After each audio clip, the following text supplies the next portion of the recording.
Guys? Narinig nyo ba yun? Parang may kaluskus eh. Okay!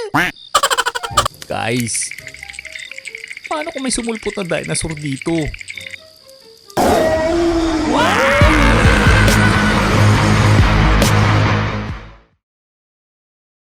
Realidad. Sabayan pa ng mga nangyayari ngayon, no?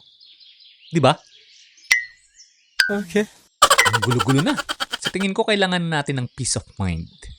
Kahit saglit lang. Bigla ko tuloy naalala yung unang camping namin. Oo nga no.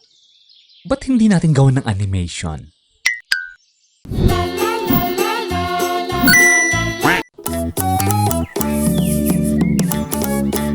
Okay guys, kumpleto na ba tayo sa gamit? Tent, pagkain, tubig, at syempre cellphone para sa mga pictures. Oo tol, pero baka wala ng signal sa loob ng gubat. Paano kung may mangyari sa atin?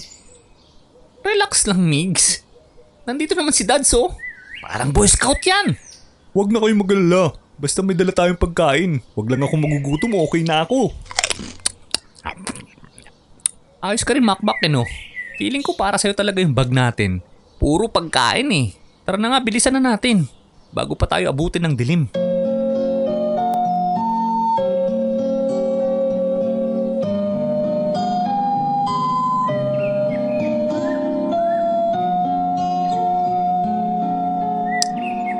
Sa wakas, nandito na tayo.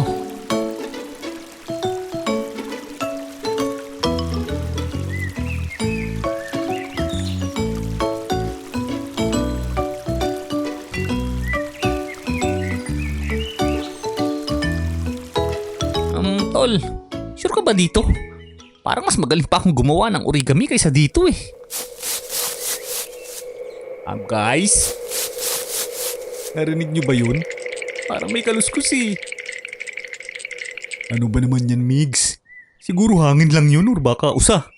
O baka multo. Okay ninam, huwag mo naman sabihin yan, Makmak. Tumigil na nga kayo. Tigil nyo na yung mga kalokohan na yan.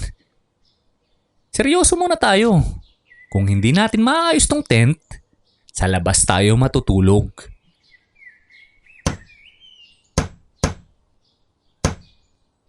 Okay!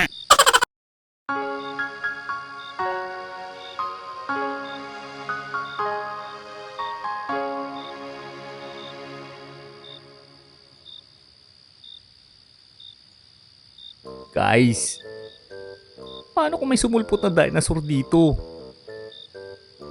Dinosaur? Ano kala mo dito, Jurassic Park? Ano kaya kung may kakaibang hayop dito, no? Yung hindi pa na-discover? Ayos yun. Seryoso kayo? Wala namang ganun dito. Paano nga kapag may emergency? Malayo tayo sa ospital. Walang signal dito. At kung ano-ano pang pwedeng mangyari, di ba? Saan tayo tatakbo? Relax. Migs, kalma lang. Huminga ka ng malalim. Sabi nga nila, kung matatakot ka, kumain ka na lang. Makmak, mag-share ka nga dyan. Ayaw ko nga, no? Ako nga, kinakabahan din eh. Kaya nga ako kumakain.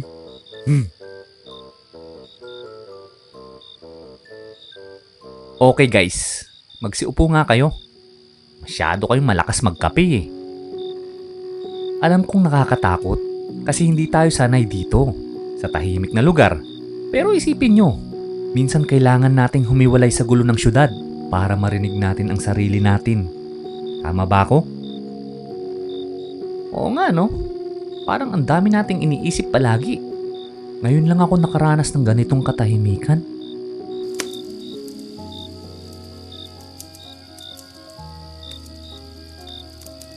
Alam nyo guys, parang na-appreciate ko na tong moment na to.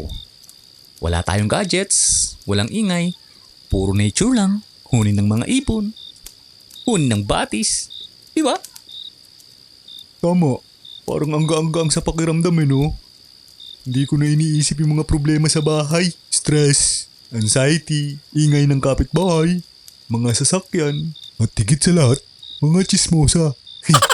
Yan ang sinasabi ko. Minsan, ang peace of mind, hindi mo makukuha sa cellphone o internet, kundi sa ganitong katahimikan. Salamat guys! Akala ko talaga magugulo tayo ngayong gabi. Pero ngayon, parang gusto ko nang bumalik ulitin natin to. Sabi ko naman sa'yo eh, at least wala pang dinosaur na lumalabas.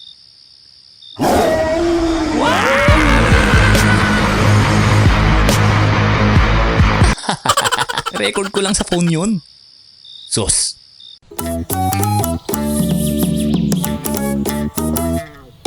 Guys, gising na. May niluto akong instant noodles dun.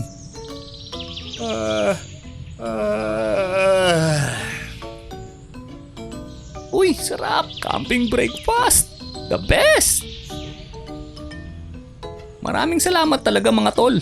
Kahit kinakabahan ako kagabi, sobrang sulit. Worth it ang lahat ng to. Oops, teka lang. Bago tayo umuwi, groupie muna tayo. Para maalala natin to forever.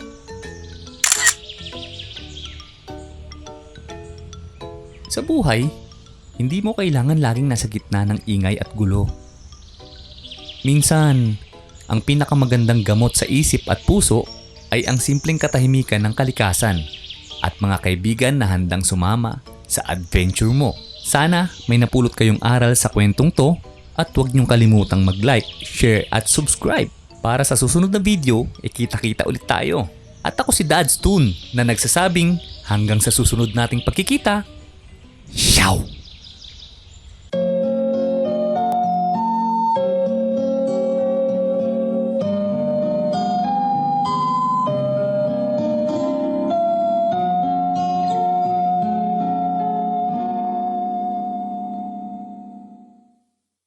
Kung gusto nyong balikan ng masasayang alaala natin, mga batang 90s, panoorin nyo yung susunod na animation. Ang title ay Time Machine. Click nyo lang yan. Alright! See you sa next video.